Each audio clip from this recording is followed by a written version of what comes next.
كلنا بندور في المطبخ على أجهزة توفر وقت ومجهود، ومن أكتر الأجهزة اللي عليها طلب القلاية الهوائية.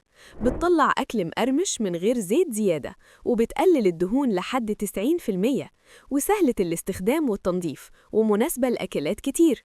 لكن السوق مليان موديلات مختلفة، فالسؤال هنا: أنهي قلاية تختار؟ وإيه الفرق بينهم فعلاً؟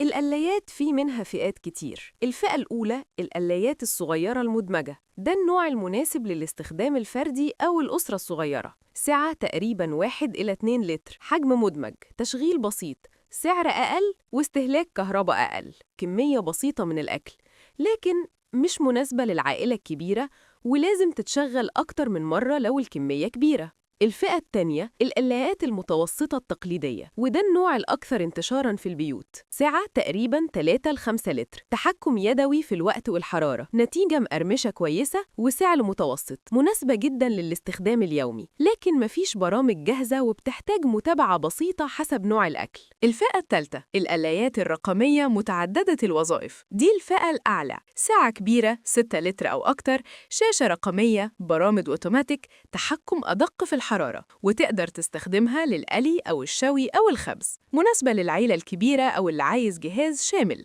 لكن سعر أعلى وحجم أكبر. دلوقتي بعد ما فهمنا الفئات، السؤال بقى: أنهي فئة تناسبك؟ تعالوا نشوف بعض الأجهزة الموجودة في موديهان واللي بتقدم توازن كويس بين السعر والجودة. اختيار متوازن للاستخدام اليومي، سعة 4.1 لتر، تقنية رابيد اير لتقليل الدهون، تحكم في الوقت ودرجة الحرارة، سهلة الاستخدام والتنظيف، مناسبة لعائلة متوسطة ووجبات يومية. اختيار مناسب لمحبي الإمكانيات الكاملة، سعة 6.5 لتر، 8 برامج أوتوماتيكية، شاشة رقمية، وظائف متعددة، قلي، شواء، خبز، إعادة تسخين، قدرة 1800 واط، مناسبة للعائلة الكبيرة أو العزومات. اختيار عملي للمساحات الصغيرة، تصميم بسيط، ذراع تقليب بيوزع الأكل أثناء التسوية، تشغيل سهل، مناسب لكميات صغيرة، مناسب لوجبة سريعة. خلينا نتكلم عن تجربة الاستخدام. جربنا في القلاية بطاطس مجمدة على حرارة 200 درجة لمدة حوالي 18 دقيقة. النتيجة كانت بطاطس مقرمشة من بره وطرية من جوه، ومن غير ما نضيف زيت تقريباً. بس مهم جداً إن السلة ما تكونش مليانة علشان الهواء يقدر يتحرك حوالين الأكل. طب يعني إيه لتر أصلاً؟ اللتر هنا بيقيس حجم السلة مش وزن الأكل، يعني كيلو بطاطس مش زي كيلو فراخ، لأن كل نوع أكل له كثافة مختلفة. يعني حجم 1 ل 2 لتر. الساعة الصغيرة دي تقريباً تشيل من 300 ل 500 جرام بطاطس، حوالي 6 ل 8 قطع سمبوسة، 2 قطعة برجر، 2 صدر فرخة صغير، يعني مناسبة لفرد واحد أو 2 بالكتير لو الكمية خفيفة.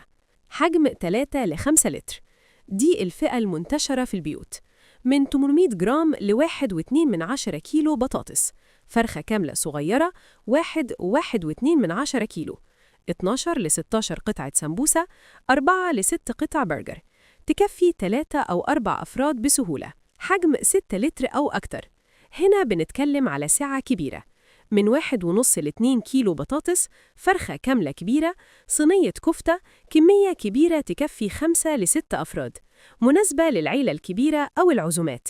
نصيحة مهمة: مش معنى إن السلة تشيل 2 كيلو إنك تملاها للآخر. عشان الأكل يطلع مقرمش لازم تسيب مساحة للهواء يتحرك. القلاية الهوائية مش جهاز واحد مناسب لكل الناس، الأهم إنك تختار السعة المناسبة لعدد أفراد البيت وطريقة استخدامك للجهاز. اختيارك الصح مش إنك تختار الأغلى، لكن تختار الأنسب لاحتياجك. وكل الفئات متوفرة في موقعنا modihan.com. اكتب لي في الكومنتات عدد أفراد بيتك كام، وأكتر أكلة بتعملها في القلاية الهوائية إيه؟ ولو محتار بين موديلين سيب سؤالك في الكومنتات وهساعدك تختار الأنسب. وما تنساش لايك واشتراك علشان تشوف مراجعات ومقارنات تانية تساعدك تختار صح.